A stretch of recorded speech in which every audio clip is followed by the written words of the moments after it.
Hi friends, welcome to my channel. నేను విన్న ఒక వీర ప్రేమ కథ ఈరోజు మీకు చెప్పబోతున్నా. వెళ్దామా కథలోకి? ఒకరంటే ఒకరికి చచ్చేంత ప్రేమ అంటారు. అనుకోకుండా ఒకరోజు ఇద్దరికి యాక్సిడెంట్ అయింది.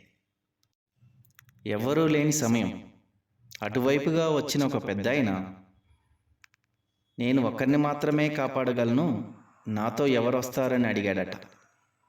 అప్పుడు ఆ అమ్మాయి అరక్షణం కూడా ఆలోచించకుండా నేను వస్తా పద అని చెప్పి వెళ్ళిపోయిందంట. అబ్బాయి చనిపోయాడు. పైకెళ్ళి దేవుడితో దీనంగా ఇలా అడిగాడట, ఒకరంటే ఒకరికి చచ్చేంత ప్రేమ నా గురించి అరక్షణం కూడా ఆలోచించకుండా అలా ఎలా వెళ్ళిపోయింది అని అడిగాడట. అప్పుడు ఆ దేవుడు అన్నాడంట, నేను పంపించిన ఆ పెద్ద ఆయన కూడా ఆ అమ్మాయిని ఇలాగే అడిగాడట. అప్పుడు తన ఇలా అందంట, నేను చనిపోతే వాడు జీవితాంతం ఏడుస్తూ నరకం చూస్తాడు, అది నాకు తెలుసు. వాడు బ్రతుకుండగానే నరకం చూస్తుంటే నేను స్వర్గంలో ఎలా సంతోషంగా ఉండగలను? నేను అందుకే ఆ నరకాన్ని నేను తీసుకుని స్వర్గాన్ని వాడికి ఇవ్వాలనుకున్నా అందంట.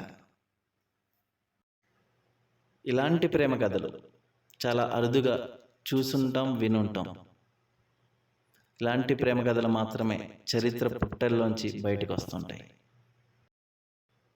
మీకు నచ్చితే నా ఛానల్ సబ్స్క్రైబ్ చేయండి, లైక్ చేయండి.